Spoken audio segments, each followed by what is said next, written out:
عامة وفي مقدمتها ظاهرة التطرف والإرهاب صدام الثقافات. Dalam setiap pertemuan kenegaraan, Raja Salman terus menekankan pentingnya kerjasama dalam penanggulangan radikalisme, terorisme, serta krisis politik di dunia Islam. Apa makna dari pidato tersebut?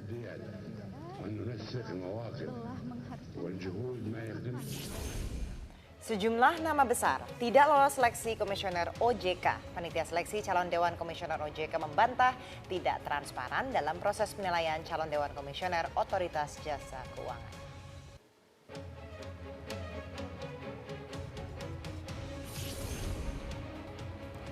Penolakan razia narkoba menjadi pemicu kerusuhan Lapas Jambi yang terjadi pada Kamis malam. 4 orang napi bahkan kabur dari lapas.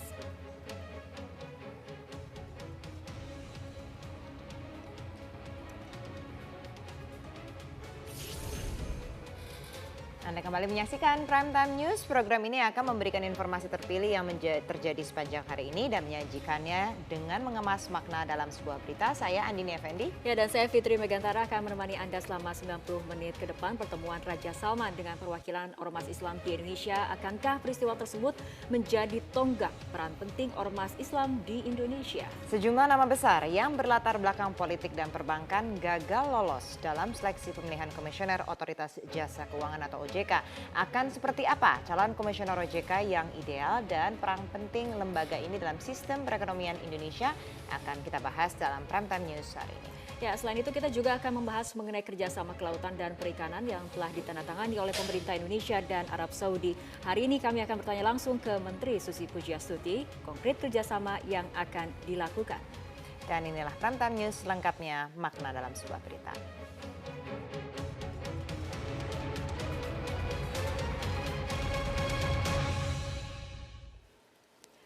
Sejumlah pimpinan organisasi Islam Indonesia bertemu dengan Raja Salman di Istana Kepresidenan. Dalam pertemuan singkat ini hanya dibatasi 3 orang untuk menyampaikan pandangannya ke Raja Salman. Dalam pembukaan, Presiden Joko Widodo menyampaikan terima kasih kepada pemerintah Arab Saudi atas tambahan kuota sebanyak 53.000 untuk musim haji tahun 2017. Pertemuan juga diisi dengan dialog, namun hanya dibatasi 3 orang untuk menyampaikan pandangan dan salah satu di antaranya adalah Ketua MUI, Kiai Haji Ma'ruf Amin. Ya, sejumlah tokoh Islam juga hadir dalam pertemuan kali ini. Dalam pertemuan tersebut juga menjadi ajang diskusi kemasyarakatan khususnya umat Islam.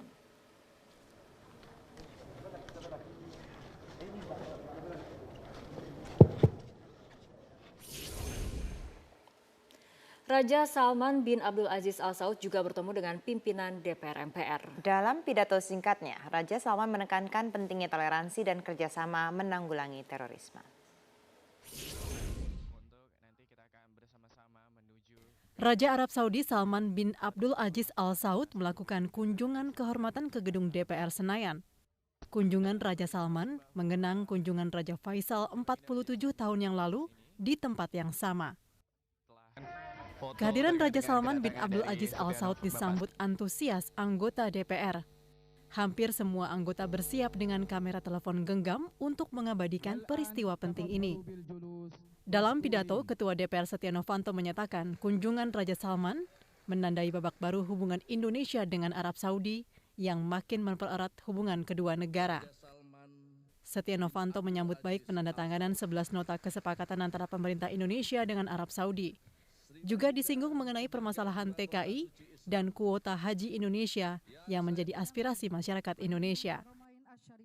Agar masalah tenaga kerja Indonesia dapat dicarikan solusi yang terbaik sehingga dapat dipulihkan kembali dengan tetap menghormati sistem hukum kerajaan Arab Saudi. Apabila terdapat warga negara Indonesia yang bersalah, maka atas nama rakyat Indonesia kami mohon kemurahan hati Sri Baginda untuk memberikan ampunan. Di hadapan 1.400 undangan pun Raja Salman menyampaikan ucapan terima kasih atas sambutan yang ramah. Raja Salman mengingatkan pentingnya toleransi dan kerjasama untuk menanggulangi kelompok terorisme. أود أن أستهل كلمتي بالإعرابي عن بلغ تقديرنا لحكومة وشعب الجمهورية الأندونيسية. Sejumlah tokoh nasional hadir di gedung DPR RI, diantaranya Presiden ke-6 RI Susilo Bambang Yudhoyono dan mantan Wakil Presiden RI Tri Sutrisno, juga sejumlah pimpinan partai politik. Tim Liputan Metro TV.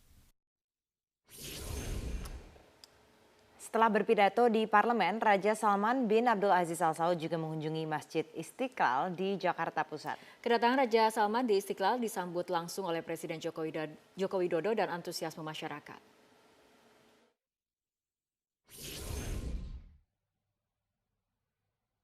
Bersama rombongan, Raja Arab Saudi Salman bin Abdul Aziz Al Saud tiba di Masjid Istiqlal sekitar 14:14 waktu Indonesia Barat.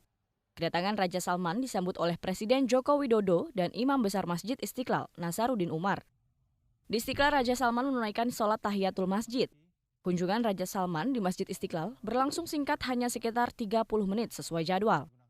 Guna menyambut kunjungan Raja Salman, Masjid Istiqlal menyiapkan lift dan kamar mandi khusus VIP untuk Raja dari Wangsa Saud tersebut.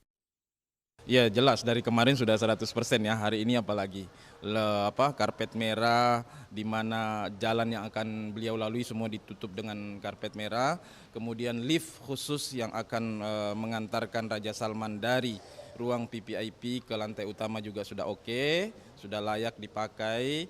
Kemudian mengantisipasi bila mana Raja Salman ingin berwudu atau ingin ke kamar mandi tempat wudhu juga sudah disiapkan adanya di ruang VVIP, tentunya sesuai dengan standar atau arahan dari protokol Kerajaan Saudi Arabia. Usai mengunjungi Masjid Istiqlal, Raja Salman bertolak menuju Istana Merdeka untuk bertemu dengan sejumlah ulama. Sebagai masjid simbol umat Islam di Indonesia, Masjid Istiqlal kerap menjadi destinasi kunjungan para tamu negara. Sebelumnya, mantan Presiden Amerika Barack Obama juga pernah mengunjungi Masjid Istiqlal dalam lawatannya ke Indonesia pada tahun 2010 lalu. Pada 2008, anggota keluarga Kerajaan Inggris, Pangeran Charles juga pernah mengunjungi Istiqlal. Tim Liputan Metro TV.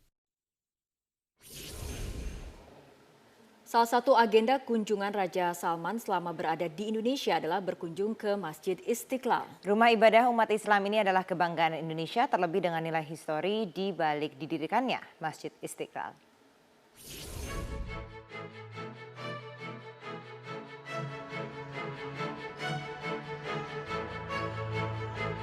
Masjid Istiqlal, masjid kebanggaan Indonesia.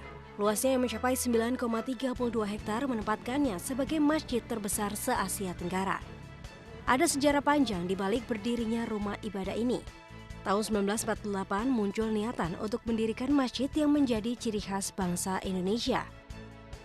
Ide itu didiskusikan oleh Menteri Agama saat itu, Kiai Haji Wahid Hasyim bersama Anwar Cokro Aminoto dari Partai Syarikat Islam. Pertemuan yang digelar tidak jauh dari Istana Merdeka itu menghasilkan sebuah kesepakatan penting. Akan dibuat masjid terbesar se-Indonesia yang diberi nama Istiqlal. Dalam bahasa Arab, Istiqlal berarti merdeka, simbol kemerdekaan rakyat Indonesia. Tahun 1953, Presiden Soekarno menyambut baik rencana tersebut. Ketua Dewan Juri ditunjuk lewat sayembara di koran dan radio 22 Februari 1955.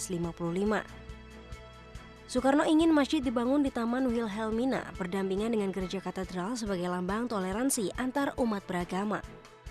Tiang panjang pertama diresmikan Soekarno pada 24 Agustus 1961. Selama 17 tahun lamanya, Masjid Istiqlal dibangun menjadi saksi jatuh bangunnya situasi politik tanah air.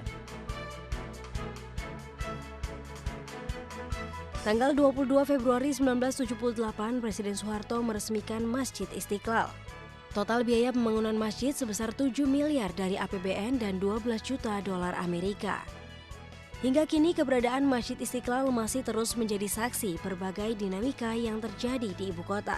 Masjid kebanggaan bangsa Indonesia, lambang kemerdekaan dan kebebasan, serta menjadi rumah ibadah yang dicintai segenap rakyat Indonesia.